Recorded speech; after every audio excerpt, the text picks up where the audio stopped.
Zdravíčko, po veľmi dlhom čase sa vraciam späť. Diplomovka, škola a práca mi dávajú zabrať a na funny YouTube videjka nejak nezostáva čas. Snáď som nevyšiel z cviku, pretože dnes idem glazovať niečo, čo som myslel, že sa mi bude páčiť. Následne som dúfal, strašne som dúfal a podarilo sa. Dámy a páni, rytier 7 kráľovstiev je 9 z 10. Will you heed my call to war?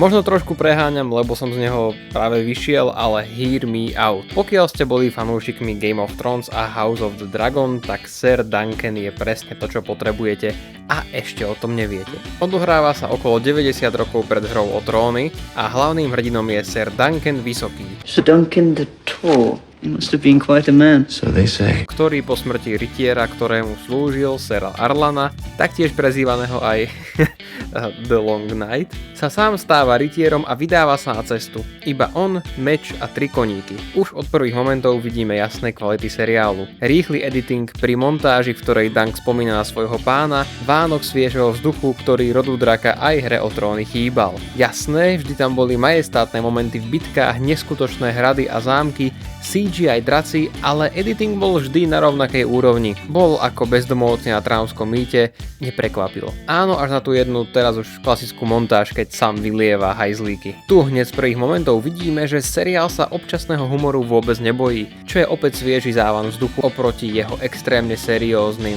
predchodcom. Samozrejme aj s humorom sa to dá trochu prehnať.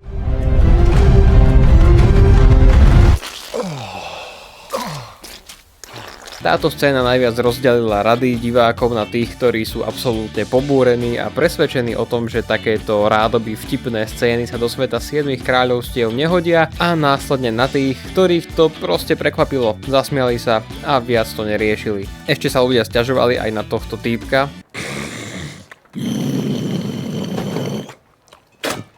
Ale čo ja viem, ja si kvôli nemu vlastne netrhám. Bol divný, na Trávnskom mýte som videl divnejšie veci. Tieto elementy sú podľa mňa ozvlášňujúce, ako rušivé. Seriál je proste živší a to je za mňa iba plus. Dunk na svojej ceste stretne aj mladého plešivého chlapca Ega, ktorý sa následne stane jeho panošom a vydajú sa spolu na turnaj. Turnaj sa odohráva v Jaseňobrode alebo ak chcete po anglicky v Ashforde. Tu chcem pochváliť neskutočný casting. Peter Cleffy ako Dunk a Dexter Sol Ansel ako Egg sú pre svoje role ako ušití. Peter Cleffy je na 95% podobný svojej knižnej predlohe. Je to obrovský chlap, ktorý pred herectvom hrával americký futbal, čiže akčných scén sa nebojí.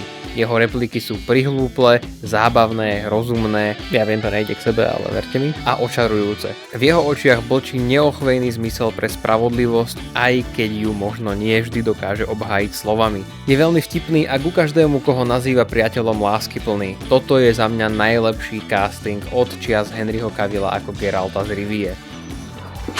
Toto je proste Dunk, hromotlok so zlatým srdcom, ktorý sa rozpráva so svojimi koňmi a vy si nemôžete pomôcť a musíte ho mať radi. Dexter Sol Ansel je tiež absolútna pecka. Egg je roztomilý malý chlapec, je však veľmi vzdelaný a často Dunkovi hovorí, ako čo funguje. Prekabáti ho v logike, pozastaví sa na jeho jednoduchosti, alebo mu objasní, čo to zo sveta západu zemi, ako informácie o rôznych rodoch alebo geografii. Crownlands, Westlands, Stormlands, Riverlands, the Iron Islands, the North, the Reach, the Vale of Arryn and Dawn.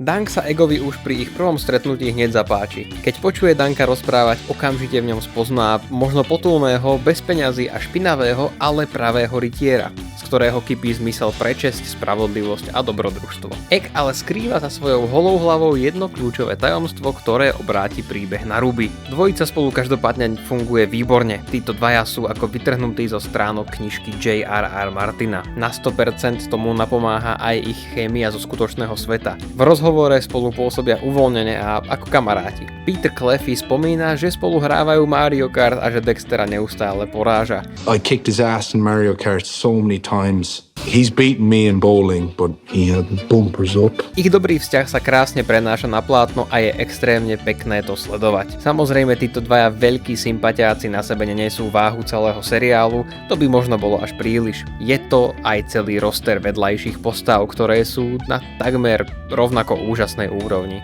Keď Dunk a Egg prídu na turnaj, stretávajú haldu nových príjemných aj nepríjemných známostí. Pravdepodobne tým najzajímavejším a divákmi najmilovanejším je Sir Lionel Baratheon, alebo smejúca sa búrka, čo je za mňa jeden z najkúlovejších prezývok, ktoré som kedy počul. Stvárňuje ho Daniel Inks a diváci si ho okamžite zamilovali. Pre jeho charizmu, nebojácnosť, šarm, humor, tanečné pohyby, výzor a trošku primiešaného šialeného I don't give a fuckizmu. Musím povedať, že po Dunkovi a Eggovi je to moja najobľúbenejšia postava. Hej, keď už sme pri tom, ktorá je vaša obľúbená postava z Rytiera 7 kráľovstiev, napíšte mi do komentára, tiež šťuchnite odber, to je dôležité a hoďte mi aj taký ten lajčík. Ďalej je tu tiež postava kamarátskeho Raemona Fossoveja, ktorý si hneď s Dunkom padne do oka. Absolútny gigačet, princ Baelor Breakspear a jeho brat Maekar, alebo princ Aerion Brightflame.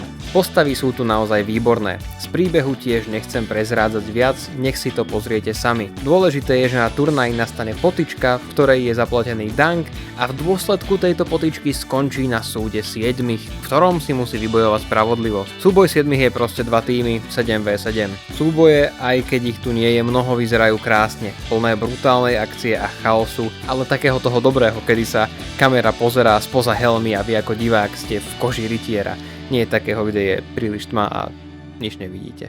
Prepare for the most epic battle of all time that nobody will see. Lokačný tím zároveň odvedol výbornú prácu s táborom turnaja, kde sa odohráva väčšina seriálu, ale aj s inými lokačkami. Toto bolo veľmi dôležité spraviť relatívne lacno, keďže seriál mal budget iba okolo 6 až 10 miliónov dolárov na epizódu v porovnaní s Rodom draka, ktorý mal 20 miliónov na epizódu. Keďže je toto ale príbeh na menšej škále, nie o veľkých rodoch, bitkách a drakoch, ale miesto toho potulnom rytierovi s veľkým srdcom, je možné použiť menší rozpočet a stále zachovať kvalitu. Tu sa končí tá bezspoilerová časť. Kto nechce vedieť, čo sa v seriáli deje, okamžite prejdite na tento čas. 3, 2, 1. Čítal som knižku Rytiera 7 kráľovstiev, čiže ma nemá čo prekvapiť. Odhalenie toho, že Egg je Targaryen, je také...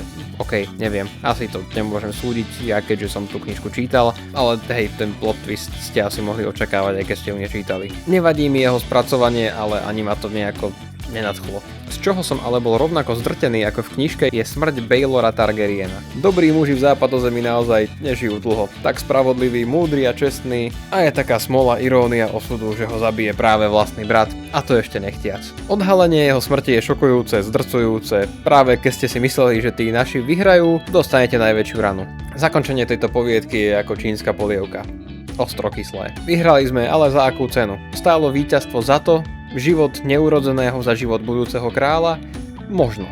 Koniec je tiež strašne krásny, myslím tento záber, kde sa Ser Arlan odlúči od Dunka a Egga a na púti ostávajú sami dvaja. A tiež je cool aj tento titulok na konci, Rytier 9 kráľovstiev. Celkovo prvú sériu poviedok o potulnom rytierovi Dunkovi a jeho panošovi Eggovi napísanú Georgeom R.R. Martinom spracoval Ira Parker a trojica režisérov na jednotku. Je to presne to, čo by to malo byť. Surové dielo zaoberajúce sa nie lordami z ušľachtilých rodov, ale mužom, ktorý sa narodil v blšej riti? Nie, fakt. Je to zemitejšie, zároveň ale uvoľnenejšie a možno tak trochu ľudskejšie. Žiadni draci, ľadoví zombíci, obry a čarodejnice, iba ľudia a ich prízemné dobrodružstvá. Prvá séria slaví úspech, veľmi sa teším, veľmi sa aj bojím. Kniha Rytiera 7 kráľovstiev má 3 poviedky a ani nie 370 strán. Očakávam, že každú sériu spracujú jednu poviedku. Viete ale koľko plánuje Ira Parker sérií? 12 až 15. Nie, nerobím si srandu, on chce, aby seriál ponímal cestu Egga a Duncana počas prakticky celých ich životov. To je pri najmenšom extrémne ambiciózne. Jednak si predplánovať seriál na tak dlho, zároveň ale vieme veľmi dobre, čo sa stane, keď sa tvorcovia štúdia utrhnú z reťaze a začnú písať pieseň ľadu a ohna sami. Daenerys is our queen. She shouldn't be. You are my queen. I don't know what else I can say. You are my queen. While she is my queen. Možno sa to podarí, neviem. Ja zatiaľ budem iba dúfať v tie 3 série, ktoré naozaj adaptujú knižnú predlohu. Každopádne trochu som sa oddialil a je to 9 z 10. Kniha bola moja srdcovka a toto je výborné spracovanie. Určite si kúknúť. Ak sa vám videjko páčilo, nezabudnite mi hodiť like a odber a prajem dobrú noc.